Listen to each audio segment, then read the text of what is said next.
In Flanders Fields the poppies blow, between the crosses row on row, mark our place, and in the sky the larks still bravely singing fly, scarce heard amid the guns below. We are the dead. Short days ago we lived, felt dawn, saw sunset glow, loved and were loved, and now we lie in Flanders Fields. Take up our quarrel with the foe. To you from failing hands we throw the torch. Be yours to hold it high. If ye break faith with us who die, we shall not sleep, though poppies grow in Flanders Field. Hello and welcome to this Oak Tree English poetry live stream. A couple of days ago was Remembrance Day. The reason I didn't live stream on that day is because I have a fairly serious lung infection, so I'm limited to what I can and can't do. The poppy, as you see here, is a symbol of to remember the people in the armed forces who heroically stood and still stand against tyranny and evil. I didn't always think much of the armed forces, to be honest, and then I met some of them and I heard what they did and I heard what they do, and they go to other countries to rebuild, to help, and you can say what you like about the politicians who send them out there. The majority that I have met of people in the armed forces are heroic and nothing short of heroic. Therefore, I've put together a small collection of poems to commemorate those people who lost their lives defending mine. Thank you. Last one, of course, was Flanders Field by John McCrae. This one is called For the Fallen and is by Lawrence Binion. There is one verse in it which is very, very famous, but I'm going to read the whole thing. With proud thanksgiving, a mother for her children, England mourns for her dead across the sea. Flesh of her flesh they were, spirit of her spirit, fallen in the cause of the free.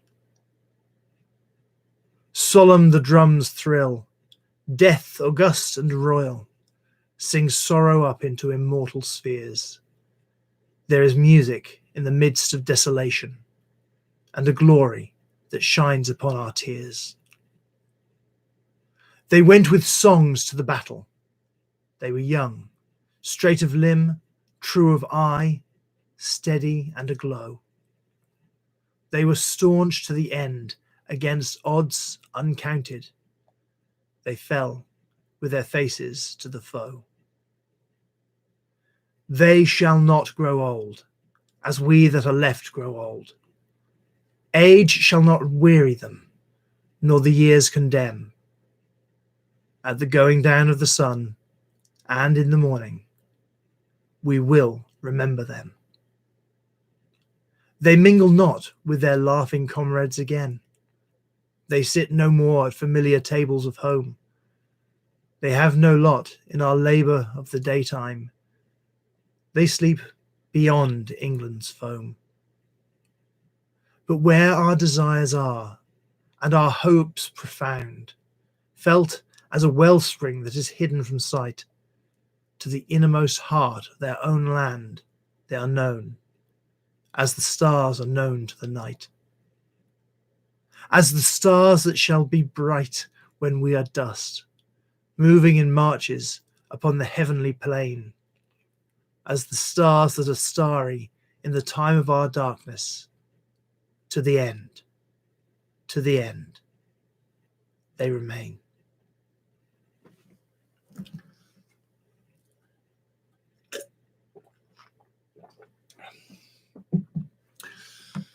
The next poem is was written by Mary Elizabeth Fry in the 1930s. But it was found in the locker of a young soldier, I believe it was in Northern Ireland, who had given his life. He had died in the conflict there.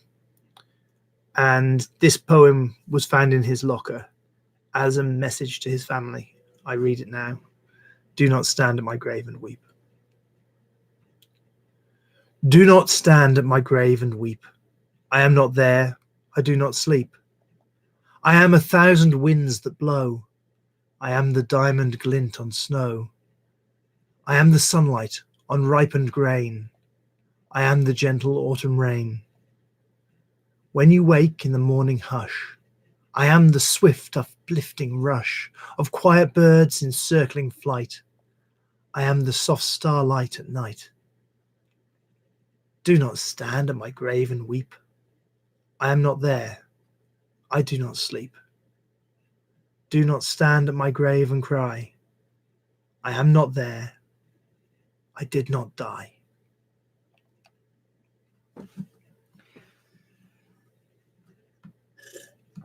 Of course, the conflict we remember most on the 11th of the 11th at 11 are the First and Second World Wars. We remember, of course, other combats as well, and we remember the people who are still out there fighting.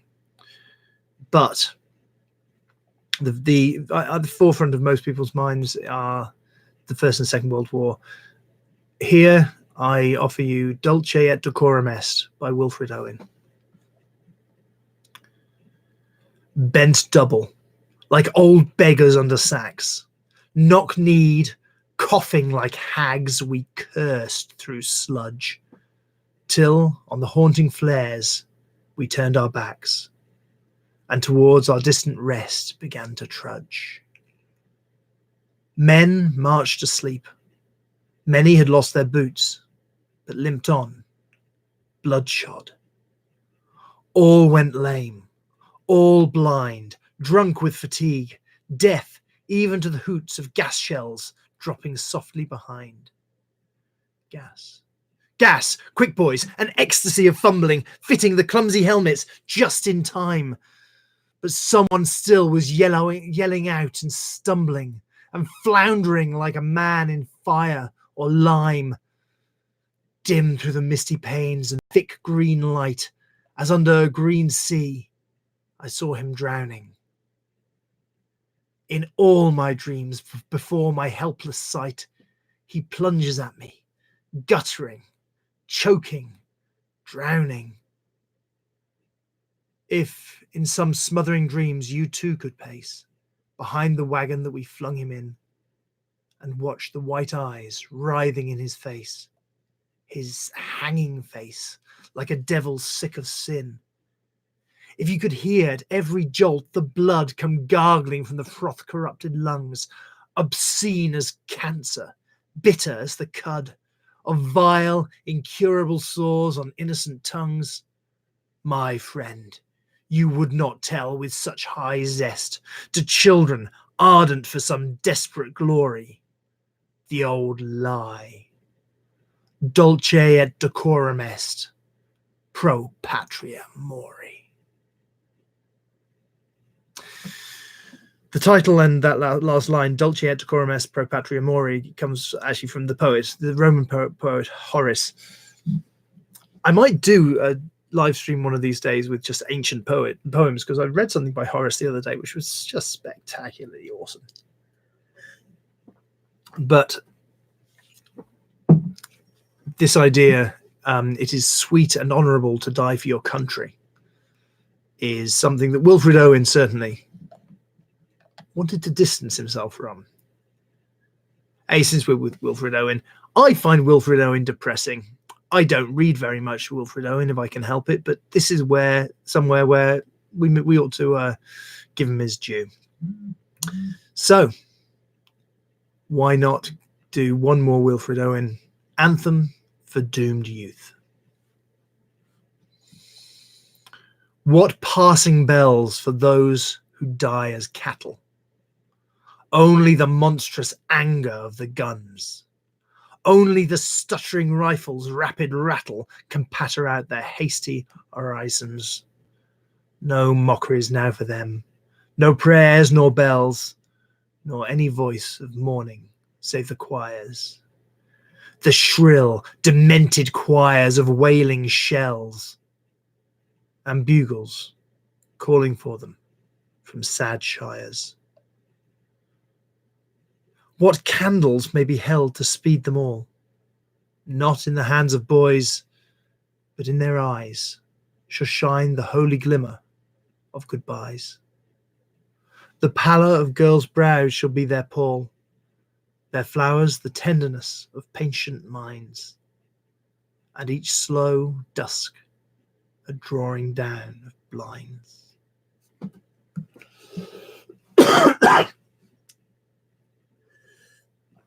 As I mentioned, serious lung infection. Don't worry, no blood will come gargling from these froth-corrupted lungs. But, yeah, it's not a particularly great time. Now, Henry Reed wrote, I think it's a comic poem about his basic training. Of course, one of the things that everybody in the army gets is a certain level of training, and it is that training that is being addressed here in naming of parts. Today we have naming of parts. Yesterday we had daily cleaning, and tomorrow morning we shall have what to do after firing. But today we have naming of parts. Japonica glistens like coral in all of the neighbouring gardens. And today we have naming of parts. This is the lower sling swivel, and this is the upper sling swivel, whose use you will see when you are given your slings. And this is the piling swivel, which in your case you have not got. The branches hold in the gardens their silent, eloquent gestures, which in our case we have not got. This is the safety catch, which is always released with an easy flick of the thumb. And please do not let me see anyone using his finger. You can do it quite easy if you have any strength in your thumb. The blossoms are fragile and motionless, never letting anyone see any of them using their finger. And this, you can see, is the bolt. The purpose of this is to open the breech, as you see. We can slide it rapidly backwards and forwards. We call this easing the spring. And rapidly backwards and forwards, the early bees are assaulting and fumbling the flowers. They call it easing the spring. They call it easing the spring. It is perfectly easy if you have any strength in your thumb, like the bolt and the breech and the cocking piece and the point of balance, which in our case we have not got. And the almond blossom, silent in all of the gardens, and the bees going backwards and forwards. For today we have naming of parts. Now, I couldn't go a whole live stream without doing a Rudyard Kipling, so I'm going to close off now with Boots. I've done it once before, but it's still good. So I'm going to read Boots.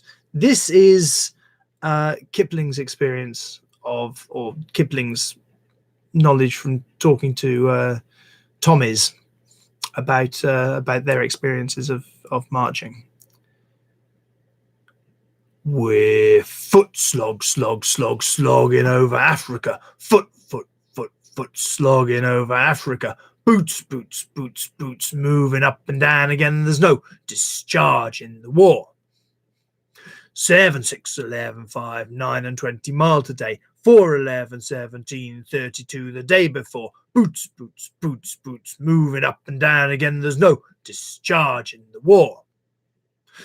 Don't look at what's in front of you. Boots, boots, boots, boots, moving up and down again. Men go mad with watching them, and there's no discharge in the war. Try to think of something different. Oh my God, keep me from going lunatic. Boots, boots, boots, boots, moving up and down again. There's no discharge in the war. Count the bullets in the bandoliers. If your eyes drop, they will get to top of you. Boots, boots, boots, boots, moving up and down again, and there's no discharge in the war. We can stick out hunger, thirst, and weariness, but not the chronic sight of them. Boots, boots, boots, boots, moving up and down again, there's no discharge in the war. Tain't so bad by day because of company, but night brings long strings of 40,000 million. Boots, boots, boots, boots, moving up and down again, there's no discharge in the war. I have marched 6 weeks in hell and certify it is not fire, devils, dark, or anything, but boots, boots, boots, moving up and down again, there's no discharge in the war.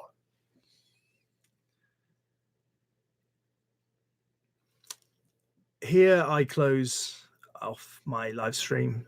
And I would just like to say to anybody who is or has been in the armed forces and have done their bit. When I say armed forces, I actually extend that to the uniformed forces, including the emergency services, the police, the ambulance service, the Coast Guards, the people who actually make significant sacrifices in their lives to keep society as it is, and to protect people. So I would like to, I didn't mention the fire service as well, of course, absolute heroes. I would like to offer you my little thanks, and my extreme respect. Thank you.